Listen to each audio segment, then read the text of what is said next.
So this is the setup. Got ginger here. I was already pounding it and I decided to make this video. Got blueberries, the kombucha bottles for second fermentation, lemons, not very sexy but hey. And then this is the one that has been brewing for I think 3 weeks now or 2 weeks. Supposed to be 14 days, but I got a bit lazy, you know. And then this is manuka honey, optional. I might use it, I might not use it, who knows. So the plan is to make lemon and ginger flavor, blueberry flavor, and I'll see what I can do with the manuka honey.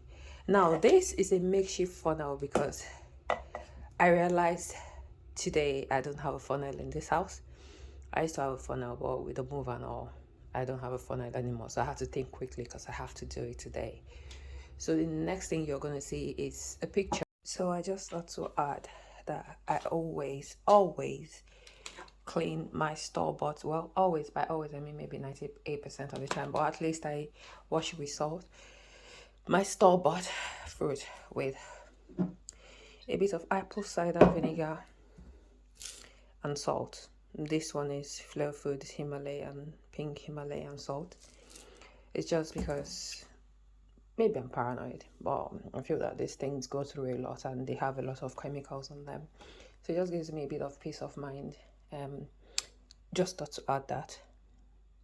A few moments later, I wish I was good with all these graphics. I could probably do it, but we'll see. So now what I've done is I've poured in the kombucha, which was here, into here. So this is blueberry, this is ginger and lemon, this is ginger and lemon, this is ginger and lemon, no, this is ginger and honey, this is ginger and lemon, this is ginger and lemon, and this is blueberry and ginger. This is the empty thing I was using for the first fermentation, and this is the Scoby. Look how gorgeous it is. So to explain, at this point you can actually drink the kombucha without the 2F fermentation. By 2F fermentation I mean second fermentation. What the second fermentation does is it gives a flavor. So right now this kombucha is ready to drink even without all these things, but it just gives it a bit of va-va-voom, you know, it flavors it. So what I'm doing with all this is to put natural flavor onto what is a ready-made product. Sorry, what is a ready-to-drink product, right? So now, this is the Scoby. Remember, I told you Scoby was, what's Scoby again? Symbiotic culture of bacteria and yeast, right? So essentially, this is a living being, kind of. So yeah, this is it. So what I'm going to do now is I will close it. Hopefully I don't spill this one because I'm using one hand. So I tend to lock it. Well, I don't have the energy to do this with one hand, but I'll seal it, making sure there's a bit of space for air so that the fermentation can happen. And I'll move this to my shed because I'm not about to leave it here. Because the thing is, if you leave it for a week, I mean, as with any fermented products, imagine what you expect with something like beer.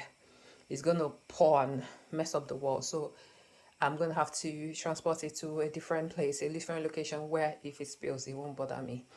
And then what then happens is while this is fermenting, you give it about, for me, I like things to ferment properly. Like I said, you can drink it. I tasted it. It tasted nice even without this. But I tend to like to ferment things a lot, like properly, so that it just kind of has there's extra kick that comes in. I mean, this is already carbonated, right? Like when you open it, it goes, it just makes you feel like I'm drinking alcohol without alcohol, right? That kind of thing. So it's just my thing. You don't have to do it to a fermentation. And you can see why kombucha is relatively expensive. The ones you get in stores are about £3, 400 ml bottle. That's literally because of the time it takes. This whole process has already taken me at least 3 weeks. This is probably week 4, and there's at least 1 more week on top for the 2F fermentation. Bear in mind, there's the whole thing where some bottles get So bottles burst with the pressure, all sorts. So let me not babble. This is the Scoby. This Scoby now, I can use it to make 2 of this because the juice itself is enough to start another one. And then this Scoby, I can divide it into 2 because I don't know if you saw how it was before, but that's growing another one. So I can divide it into 2 and literally start another batch of this.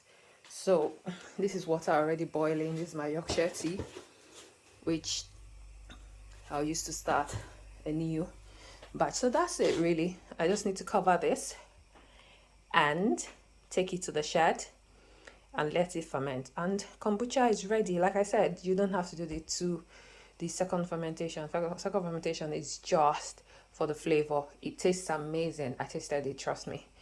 Even though I don't drink alcohol anymore by choice, but I tasted it and it tastes good. Because during this process, you put sugar as part of making the tea before it warms up, and you put it in here. It's in the other pictures anyway. So that's it. That's it for kombucha. If you have any questions, ask me. It's a long process, but it's good because kombucha is good for your gut health. Fermented foods in general, they are good for your gut health. And yeah, Manuka honey ended up coming in here, yeah. So have a good day.